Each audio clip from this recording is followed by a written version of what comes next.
Before I decide that it's time for bed, I tell myself, I'm going to have a dream. The art of sleeping would be the museum of dreaming. What awakens this expedition is the rate in which subjects are being captivated. Expecting a dream could be like expecting to fall asleep the moment you get into bed, if you ever even get into bed the moment you are led. But are you really tired? Or do you feel you have something to do the next day? Do you merely ignore your eyes as they eat away at exhaustion? Do you heed to the distractions? Distractions often overcome the initial reminder that you should go to bed. Remember this? Well, I didn't actually go to bed shortly after this. I neglected my initial yawn for the routine that technology usually enforces externally. Activities that could wait, but instead are submissive to the urgency that we've placed on them getting done right now, at this moment. Such as checking the latest news on my phone, replying to last-minute text messages and emails. And as strange as this may appear, an air guitar solo is an exercise of the soul.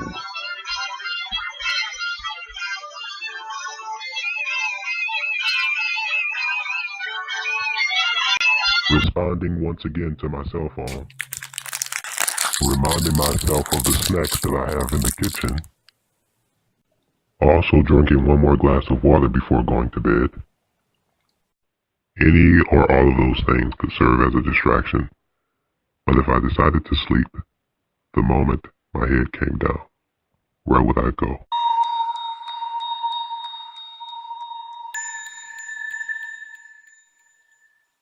While sleeping, one is unaware of the work that is to take place through their last moments of sleep.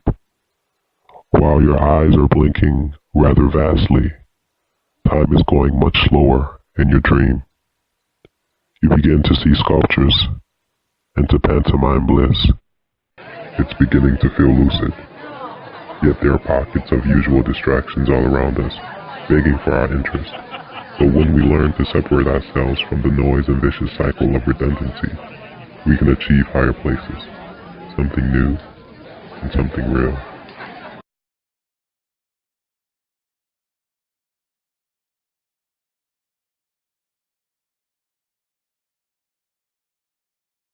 The invitation of a dream is intention. Before you lay down, before you realize that it's time for bed, where do you want to go? You have no barrier in this realm. There are no limits. You can fly, you can soar, you can achieve the highest form of mobility possible. And there's no restriction. There's no limit, so go. Go in this space. And acknowledge the fact that when you return to this physical realm, you're still capable of understanding what you witnessed. Symbolically disguised are the structures that we see in our dreams, the formulas, the people even. It's not just a dream, it's reality. It's another form of reality. It's in another realm, so it requires a higher sense of consciousness. It's still real, but there are certain limitations that this physical realm determines through the agency of physicality.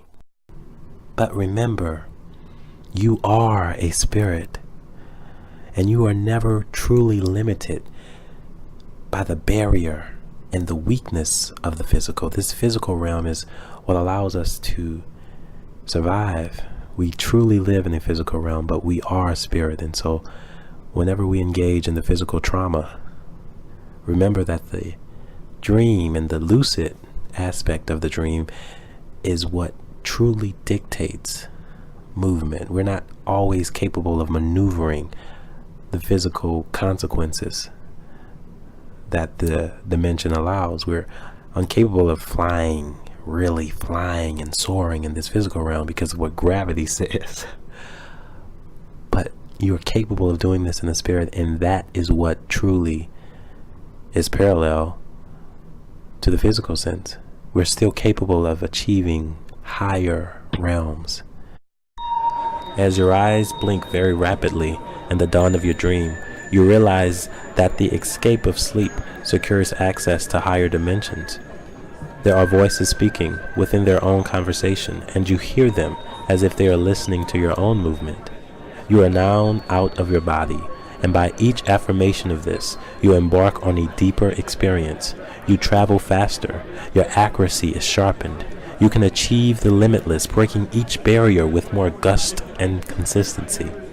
This ultimately means your alignment with the higher dimension coexists with the physical dimension. Learning the transcendence of the physical into the higher realm is by responding to the natural pull of sleep, by identifying with the visible and audible forms of reality, realizing that we can travel without the weakness of the physical, by simply engaging the mind and by sending the intent to build broader, all in the higher sense. By entrusting myself into ethereal dimensions, the story of my journey longs for the experience of a dream, one that in essence speaks to the very reality of my waking life. I'm conscious and fully aware of the things that are around me. I'm seeing voices and the details of my vision. I am capable of recording and documenting the small specks that are laced in every detail. I can mold the creation of the location I reside in the dream, but before I go, I am then tempted by a force, something that pulls me, and I can feel its head rearing.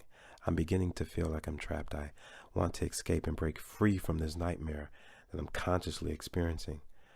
I hear a name. Vadam Hagi. Vadam Hagi. Vadam Hagi.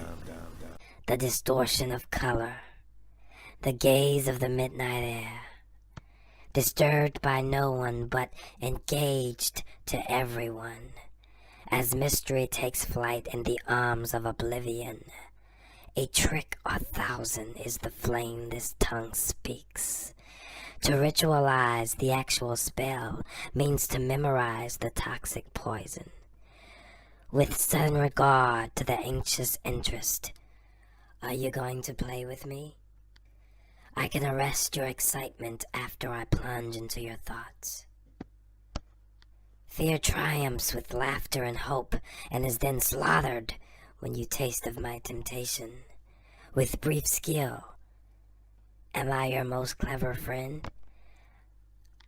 I respond on your activity. I don't need formulas to document the levels in which I go. I am what is surrounding your tongue, the desire that leads into your mind. I am shadow's darkest foe.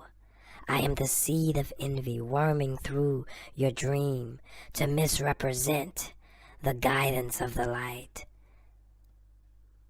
I am only what is demonstrated in the cage of their thoughts, the devious and seducing.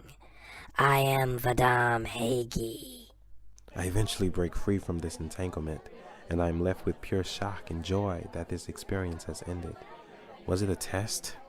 And who was strapping me down before I could ascend?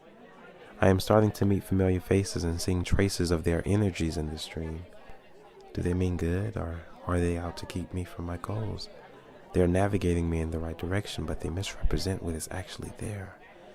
They indeed threaten me, and I feel consumed, but I'm learning to break free. Why resist lucidity? Dreams reflect the activity found in your waking life. The riddle is unlocked by connecting those loose dots scattered throughout your daily life.